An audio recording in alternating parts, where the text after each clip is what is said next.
జై ఎన్టీఆర్, జై జై ఎన్టీఆర్. నా పేరు సుధీర్ రాజు. గత 24 సంవత్సరాలుగా మేము ఎంతో అభిమానంతో గుండెల్లో నింపుకున్నటువంటి మన నందమూరి తారక రామారావు గారు, జూనియర్ ఎన్టీఆర్ గారు, తారక్ గారు, వారితో మా ప్రయాణం కొనసాగుతూ ఉంది.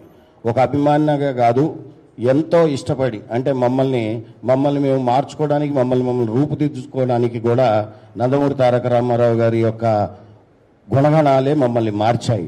ఈరోజు మేము ఈ విధంగా రాగలిగాము అని అంటే ఒక స్టేట్ కన్వీనర్గా మమ్మల్ని మేము ఉంచి ఆయన గారి యొక్క కార్యక్రమాల్లో పాల్గొనడం జరుగుతుంది. ఈరోజు ముఖ్యంగా మీ అందరి సమయం తీసుకోవడానికి గల కారణం, మీ అందరి ముందు వచ్చి ఎప్పుడూ మాట్లాడని మేము ఈరోజు మీ ముందుకు వచ్చి మాట్లాడటానికి ముఖ్య కారణం, ఒక వ్యక్తి మాతృ సమానులైనటువంటి ఎవరికైనా మన ఇంట్లో ఆడవాళ్ళని ఎప్పుడైనా సరే నువ్వు ఢీ కొట్టదలుచుకుంటే మగవాళ్లతో, నీకు సరి సమానులతో ఢీ కొట్టాలి. అసలు నువ్వనే ఒక వ్యక్తికి నీ 2-3 బజార్ల తర్వాత నీ ముఖం ఎట్లుంటుందో తెలియని వ్యక్తికి ఆ రాష్ట్రంలోనే కాదు దేశంలో ఎంతో ప్రాముఖ్యత పొందినటువంటి ఒక నట విశ్వరూపం మా నందమూరి తారక రామారావు గారిని మాట్లాడి, వారి కుటుంబం గురించి మాట్లాడే స్థాయి అనేది. ఆ అమ్మ ఏం చేసింది నీకు? ఆ అమ్మ గురించి ఎందుకు మాట్లాడాల్సి వచ్చింది? ఒక మంచి నటుడిని కన్నది, ఒక మంచి నటుడుగా అతన్ని తీర్చిదిద్దింది, ఒక మంచి కళాకారుడుగా, తెలుగువారి పేరును నిలబెట్టే ఒక కళాకారుడుగా తయారు చేసి ఈరోజు మనందరికి ఇస్తే అది గర్వకారణమా లేకపోతే ఇంకేమన్నా? నువ్వు మాట్లాడేది ఎప్పుడు మాట్లాడుతావా? తెల్లవారుజామున 3ంటికా? సినిమా ఇంకో గంటలో రిలీజ్ అయ్యేటప్పుడు ఫోన్ చేసి బెదిరిస్తావా? ఎవరిని బెదిరిస్తున్నావు? మా నందమూరి తారక రామారావు గారు మాకు నేర్పించింది ఏంటి అంటే, ఎవరో ఏదో మాట్లాడుతూనే ఉంటారు, మన పని మనం చేసుకుంటూ పోవాలి. దారిలో వచ్చే ప్రతి దానికి ప్రతిస్పందన అనుకుంటూ పోతే మన కాలం వృధా తప్ప మనకు దానివల్ల వచ్చేదేం లేదు. ప్రజలకు అన్నీ తెలుసు అని స్పష్టంగా మాకు మొదటి రోజు నుంచి ఆయన గారు మాకు నేర్పించినటువంటి ఒక పద్ధతి. మేము ఏనాడు కూడా ఎంతమంది ఎన్ని రకాలుగా ఎన్నున్నా సరే, బాబు వీళ్ళు ఎన్నంటే కూడా వద్దు అని ఇదే తప్ప అని ఏనాడు కూడా తప్పుడు, అంటే వేరే రకమైన ప్రోద్బలాలకు పోవద్దు. మీరు మన నటన మన దానితోనే మన ప్రజల ముప్పు పొందుదామని చెప్పినని పోయారు. ఆయన గారు చేస్తున్న దాంట్లోనే, ఆ బాటలోనే మేము పోయాం. ఇప్పుడు ఈ మిస్టర్ ఎమ్మెల్యే ప్రసాద్ అనేవరైతే ఉన్నాడో, ఏ పార్టీలోనైతే ఉన్నాడో ఆ పార్టీ యొక్క ముఖ్య ఉద్దేశమే స్త్రీలను గౌరవించమని చెప్పి, గత 5-6 ఏళ్ళకి ఇంకా ముఖ్యంగా స్త్రీలను గౌరవించలేని వాడు వేస్ట్ అని చెప్పి పార్టీలో ఉంటూ, అది తను ఒక తల్లికి బిడ్డనని మర్చిపోయి, అంటే నువ్వు ఏ తల్లినైనా తిట్టొచ్చు, ఎవరినైనా తిట్టొచ్చా? ఆ పార్టీ క్రమశిక్షణ కలిగిన పార్టీ కదా. బీసీలకు, ఎస్సీలకు, ఎస్టీలకు, మహిళలకు అందరికీ సమాన హక్కులు ఉండాలని చెప్పి పుట్టిన పార్టీయే కదా. ఆ పార్టీలో ఉంటూ నీకు పర్మిషన్ ఏంటయా? మేము ఎందుకు తీసుకోవాలి నీ పర్మిషను? ప్రభుత్వం పర్మిషన్ ఇచ్చింది, ఆల్రెడీ ఇచ్చిన తర్వాత మళ్ళీ నీ పర్మిషన్ ఏంది? బోర్డు పర్మిషన్ మళ్ళీ 3ంటికి ఫోన్ చేసి సినిమా ఆపుతాడు. నీకు ఒక రీల్ తగలబెడతాడు. అసలు రీల్ ఆడ తెచ్చినారా నాయన? ఎప్పుడో పోయింది అది జమానాలో. నువ్వు పాతకాలంలోనే ఉన్నావు. కాబట్టి అనేది ఏంటంటే, ఎన్టీఆర్ అభిమానులు అనేవాళ్ళు చాలా సైలెంట్గా ఉంటారని ఎప్పుడు అనుకోవద్దు. కానీ మా ఓపిక కూడా ఒక సహనం అనేది ఉంటుంది. ఈరోజు నిజంగా చెప్తున్నాం, మేము కన్వీనర్లో అందరం అనుకుంది, ఒకవేళ మా హీరో గారు ఒకవేళ కలిసి ఉన్నా వద్దు అనే వారిస్తారు. ఆయన పొమ్మని ఆయన ఒప్పుకోరు. కానీ మేము ఆయన చెప్పినా కూడా ఈసారి మాత్రం ఆగేవాళ్ళం కాదు. ఇక గుర్తుంచుకోండి, చాలు 25 ఏళ్ళు ఆయన్ని ఎన్ని రకాలుగా ఇబ్బంది పెట్టాలనో ఎవరో ఒకడు తల్లా తోక ఉండదు. వాడు 5 ఏళ్ళు ఉంటాడు, తర్వాత పీక్తాడు. ఎడిపోతారో వాడికి తెలియదు. వీళ్ళందరూ మోపవుతారు. ఎప్పుడు వీడిపోతే ఇంకోటి వస్తాడు. ఏనా ఇదంతా? మీరు ఎప్పుడో ఒకటి గుర్తుంచుకోండి, తెలుగుదేశం పార్టీలో ఉంటూ ఒక క్రమశిక్షణ కలిగిన నాయకుడిగా ఉంటే ఉండు, లేదు అంతే. అసలు నువ్వు ఢీ కొట్టలేని వ్యక్తితో ఢీ కొట్టాలని అనుకుంటే మాత్రం ఆ బజార్లో కూడా నువ్వు తిరగలేవు. ఇంకోటి, నువ్వేదో సినిమా వేస్తే కాల్చేస్తా అంటున్నావు. ఏం కాలుస్తావు? నీ ఊర్లోనే కాదు, నీ ఊరు చుట్టుపక్కల ఉన్న అన్ని థియేటర్లలో ఈసారి ఎన్టీఆర్ గారి సినిమా పడుతుంది. నువ్వు ఆపు, చూద్దాం. ఆయన మీ ప్రభుత్వం పర్మిషన్ ఇస్తే నీ బోర్డు పెత్తనం ఏంది? మళ్ళీ మధ్యలో నీ పర్మిషన్ ఎందుకు తీసుకోవాలా? ఎవరి కోసం తీసుకోవాలా? మరి ప్రభుత్వానికే చెప్పాల్సి ఉండే, నా ఊర్లో కుదరదు ఎన్టీఆర్ గారి సినిమా వేయొద్దని చెప్పి నువ్వు ప్రభుత్వానికి చెప్పుకోవాల్సి ఉండే. నువ్వెందుకు అభిమాన సంఘాలకు ఫోన్ చేసి బెదిరిస్తున్నావు? This is not right. ఒక పొలిటీషియన్ అనేవాడు యాంటీ సోషల్ ఎలిమెంట్స్ని తయారు చేయకూడదు, సోషల్ యాక్టివిటీని తయారు చేయాలి. అంటే సమాజానికి ఉపయోగపడే చెప్పు నువ్వు ఏదైనా ఉంటే. అంతేగాని పాలిటిక్స్ని సినిమా రంగాన్ని ఎట్లా కలుపుతావు? 25 ఏళ్ళు చలనచిత్ర రంగంలో మా హీరో గారు ఎన్నో ఆటుపోట్లు ఎదుర్కొని ఆ స్థాయికి వచ్చారు. కాబట్టి ఆయన గారు ఆ రోజు వార్ 2 ఫంక్షన్లో ఏం మాట్లాడారు అసలు నువ్వు విన్నావా? అసలు పూర్తిగా అది పూర్తిగా జ్ఞానంతో వినాల. ఆయన ఎన్ని ఒడిదొడుగులు ఎదుర్కొని వచ్చాడన్నది చెప్పాడు తప్ప వేరే ఎవరిని ఉద్దేశించి ఆయన మాట్లాడలేదు. మీరు దాన్ని వక్రీకరణ భాషలో ఇదేదో దీంతో ఒక దెబ్బతో ఇండియాలో ఫేమస్ అయిపోదామని, స్వామి అది కుదరదబ్బా. అది ఎన్టీఆర్ అనే వ్యక్తి పలు భాషల్లో, పలు రాష్ట్రాల్లో, పలు దేశాల్లో చాలా ప్రముఖమైన నటుడు. ఆయన ఇచ్చే సందేశం కోసం ఎదురు చూసేవాళ్ళు చాలామంది ఉన్నారు. అలాంటి గొప్ప వ్యక్తితో ఈ భూత పురాణం అనే ప్రసాద్ ఏమిటి మాట్లాడతాడు?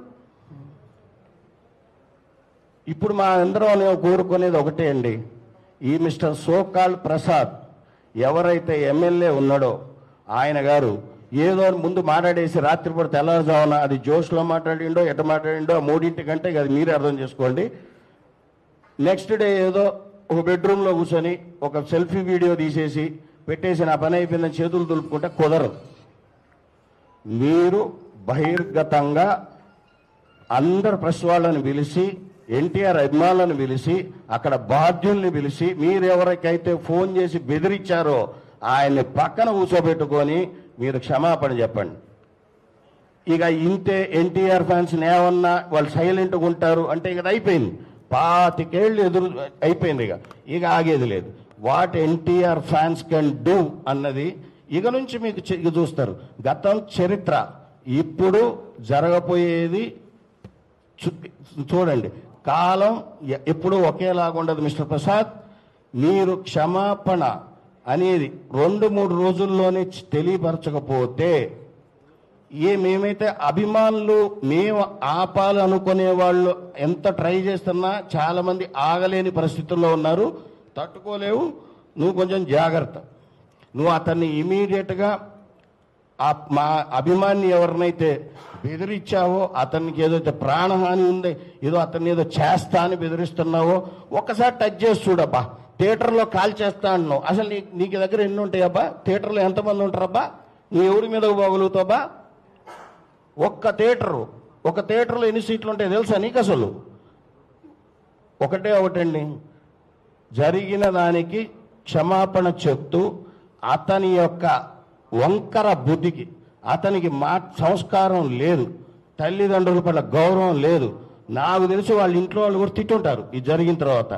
ఆ 3 టైంలో జరిగింది. తర్వాత అతను పశ్చాత్తాపడి ఉన్నాడో లేదో మనకి తెలియదు, కానీ అతనిని క్రమశిక్షణ కలిగినటువంటి ఒక పార్టీగా పెద్ద ఆయన స్థాపించింది, నందమూరి తారక రామారావు గారు స్థాపించిన పార్టీలో ఒక ఎమ్మెల్యేగా ఉన్నాడు. కాబట్టి ఆయన మీద యాక్షన్ తీసుకుంటేనే రాబోయే తరాలు, రాబోయే ఎమ్మెల్యేలు ఎవరైనా సరే, యువకులైనా సరే, అనుభవజ్ఞులైనా సరే, నందమూరి వారి ఫ్యామిలీ జోలికి రావాలంటే భయం ఉండాలి. నువ్వు అదే నందమూరి వారు స్థాపించినటువంటి పార్టీలో అదే జెండా నీడలో ఎమ్మెల్యే అవుతారు, మంత్రులు అవుతారు, కానీ వాళ్ళ కోడలను తిడతారు, కొడుకుని తిడతారు, మనవాళ్ళని తిడతారు. ఇది ఎక్కడ న్యాయం అండి? నీకు అంతకు ఇష్టం లేకపోతే మా పార్టీలోకి రా. మా ఎన్టీఆర్ గారు పార్టీలకి సినిమా రంగం వేరు సెక్టార్లు. పార్టీ అనేది ప్రజలకు సేవ చేయటానికి ఉంది. సినిమా రంగం అనేది ప్రజలకి మంచి వినోదం ఇస్తూ మంచి చెడులకు వ్యత్యాసం తెలిపేది సినిమా రంగం. నువ్వు ఈ రెండింటిని ఎట్లా కలుపుతావు? అసలు నీకేం సందర్భం? నీ ఫ్లెక్స్లు ఎందుకు వేయాలి? మాకేం అవసరం? మా హీరో ఫ్లెక్స్లతో మేము వేసుకుంటాం. మా అభిమాన సంఘాల వాళ్ళు మిమ్మల్ని డొనేషన్లు అడుగుతున్నారా? వాళ్ళు కష్టపడి సంపాదించిన దాంట్లో హీరో మీద ఉన్న అభిమానంతో వాళ్ళు తిండి తినక వాళ్ళు ఏదో అభిమానం. మీకు ఇంకో విషయం చెప్తున్నానండి, ఏనాడు కూడా మా హీరో గారు మీరు బాగుండాలి బాగుపడాలని చెప్తుంటాడు తప్ప మీ ఇంట్లో డబ్బులు తీసి ఖర్చు పెట్టొద్దు, నా కోసం చేయొద్దు, ఒక పాల ప్యాకెట్ కూడా తీసి పాలు పోయొద్దు అని చెప్పే వ్యక్తి. అంత మంచి వ్యక్తిని పట్టుకొని అతని పని అతను చేసుకుంటా పోతా ఉంటుంటే మీరందరూ ఒక చీడ పురుగుల్లాగా మధ్యలో వచ్చేసి ఇందులో భావాలు వేరే వేరే రకమైనటువంటి పదజాలాలు వాడుకుంటూ మొత్తాన్ని సమాజంలో ఉన్న ఒక కల్మషం లేని మనిషి యొక్క జీవితంలోకి అనవసరమైన సంఘటనలన్నీ తీసుకొని వస్తున్నారు. ఇది పూర్తిగా ఖండించదగ్గ విషయం. మిస్టర్ ప్రసాద్, నువ్వు ఇప్పుడు ఏడనో మా తెలియదు. నువ్వు అనంతపూర్లో ఉన్నావా, విజయవాడలో ఉన్నావా, హైదరాబాద్లోనే ఉన్నావా మా తెలియదు. మీరు ఫస్ట్ ఇమీడియట్గా ప్రెస్ మీట్ పెట్టి మా హీరో గారి అమ్మగారికి మీరు బహిర్గతంగా క్షమాపణ చెప్పాల్సిందే. నేను ఒకటి చెప్తున్నా, ఇంకొక చిన్న మాట గుర్తుంచుకో మిస్టర్ ప్రసాద్. అమ్మగారు ఎందుకంటే ఎక్కడైనా ఆమెగారు చూసిన ఆయన ఎక్కడైనా కొడుకుని ఎంత చక్కగా పెంచుకొని మనందరికీ తెలుగువారికి అందించింది. అలాంటి తల్లిని పట్టుకొని నువ్వు అంత పెద్ద పెద్ద మాటలు ఎట్ట మాట్లాడుతావా? నువ్వు అసలు నీకేం సంబంధం అసలు ఆ కుటుంబంతో మాట్లాడితే? మళ్ళీ నేను నందమూరి వాళ్ళకు నారా వాళ్ళకి ఫాలోవర్ అని అంటావు. నువ్వు ఫాలోవర్ అయ్యిండి ఆ ఇంట్లో వాళ్ళని తిట్టుకుంటూ పోతున్నావు నువ్వు. ప్రసాద్, ఈ క్షమాపణ చెప్పండి, లేకపోతే మీకు మా తోటి కన్వీనర్లు మీ అందరు ప్రణాళిక చేసుకున్నట్టుగా నీ ఇల్లు ముట్టడించడం అయితే మాత్రం ఖాయం. పార్టీ వారికి కూడా పెద్దలకు ఒక విన్నపం, గతంలో కూడా చాలా మంది నాయకులు మా నందమూరి తారక రామారావు గారి గురించి దుర్భాషలు ఆడినా మేము దాన్ని ఎంతో సహించి ఓపికతో మేము ఏం మాట్లాడకుండా ఉన్నాం. కానీ దీనికి దేనికైనా ఒక ఎండ్ అనేది ఉంటుంది. ఈ విషయానికి ఎండ్ అనేది లేకుండా పోతుంది.